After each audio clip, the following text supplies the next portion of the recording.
Okay, so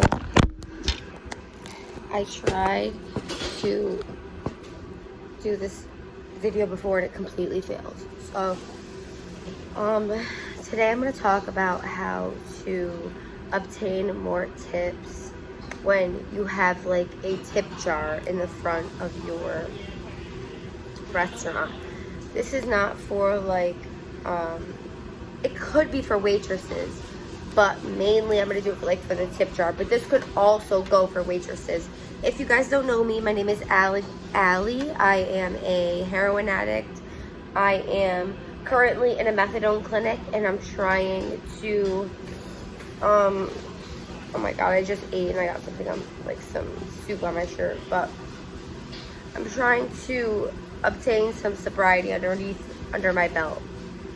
And I love sharing my story here on YouTube. So I'm gonna let you guys know the tips that have worked for me. So the first tip I'm gonna give you is you must look the part. You must look presentable every day. You don't have to wear makeup. I am barefaced. Just make sure that your hair is groomed. You could have that in a messy bun, but just make sure it looks cute, you know, little curls on the side. Pull some edges out, you know, make it look, you know, presentable.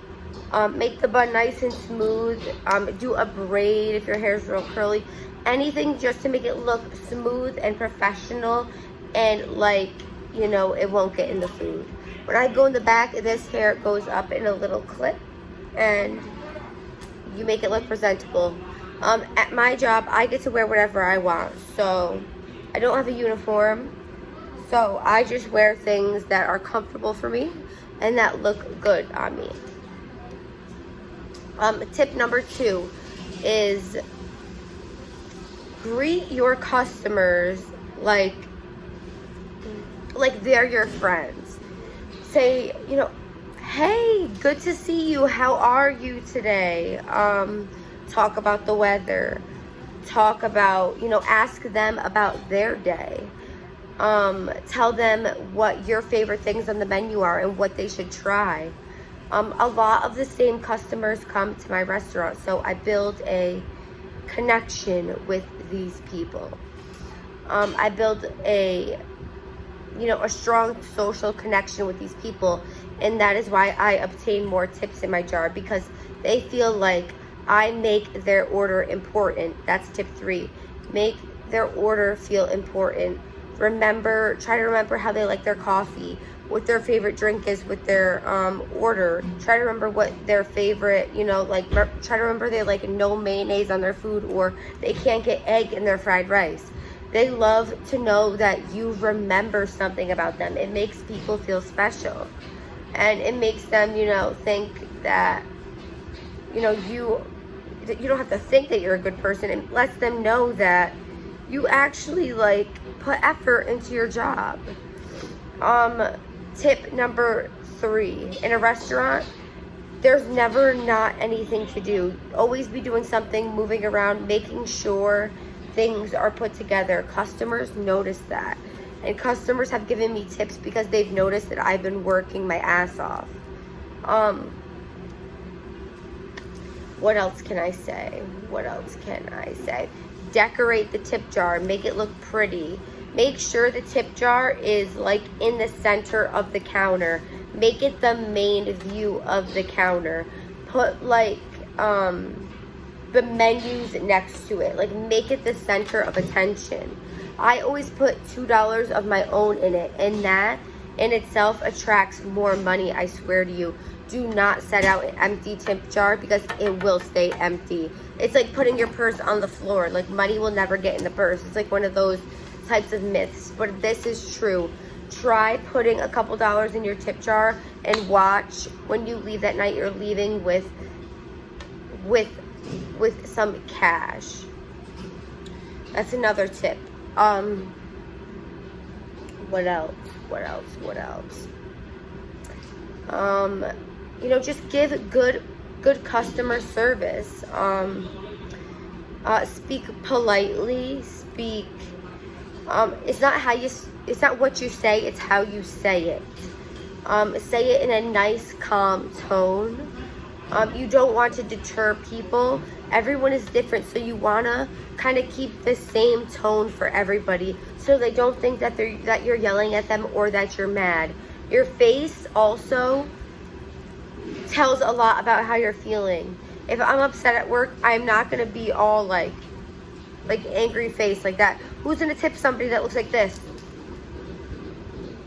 Nobody's going to get one like that. So you have to make sure that you look upbeat and happy to be there, and that you're, ready to serve them. And then they'll be ready to serve you in return. What other tips, guys? What other tips? Let's see. So when we give out, when somebody scans their card at my restaurant, there's a slot for a space at the top for a tip and a signature at the bottom. So instead of, when I hand them the receipt, instead of saying, here, I just need a signature at the bottom, I say, here's the receipt, I just need you to fill up here on top and then sign the bottom. That way their eyes will go to the top, see the tip, the tip print at the top, and it will remind them to tip, and they'll write in a tip and then sign more than 50% of the time. I noticed that if I give somebody a receipt and I say, can you please just sign this, they'll just sign the bottom. Whereas if you say, honey, I just need you to sign the top of this and then the bottom, and they will sign a tip for you. That is another way to get a good tip. There's just so many ways. What else? I've been at my restaurant for almost 6 years now, so I have so many regulars, and all of them tip me, and that is why I stay at the restaurant. And I feel sometimes kind of like I'm behind in life. Like, I haven't gone to college. I have no further schooling than high school. I'm 23 years old. I just feel like I have nothing going for my life, but I've had this steady job for 6 years. My bosses are amazing. They work with me. They work with my lupus. They work around my clinic times, all of that. And that is why I've stayed here. The vibe is good for me because, it feels really good when the customers love you, and you can make them happy by showing them that you remember their order. You know them by name. Like when somebody calls, I'll be like, oh, I already know your phone number. I already know your name. And they're like, oh, you remember me. They feel important. That's the most, I think, important tip, to make the customer feel like, they belong here. It makes them want to come back. Plus, when the food is good, girl, your tips are gonna be banging. And so when it's mobbed in here and stuff, I always get everybody's order in place, and I make sure everybody that's waiting in the waiting room, say there's 8 people in there, I'll make sure every person I have talked to, I have greeted, I have made sure that I have checked their order, and I go out to each person and I tell them, hey, we're just waiting on your dumplings. And then I'll go to Sarah and I'll say, hey babe, we're just waiting on your lo mein. I'll let them know what we're waiting on and how long it's gonna be till it's done, and all of that. So that is kind of all the tips I have for today. It's a short video. And yeah, that's about it. I hope you guys liked this video. I hope it gave you some insight into what I do for my job and how you can get more tips while using a tip jar. Thank you guys. Love you so much.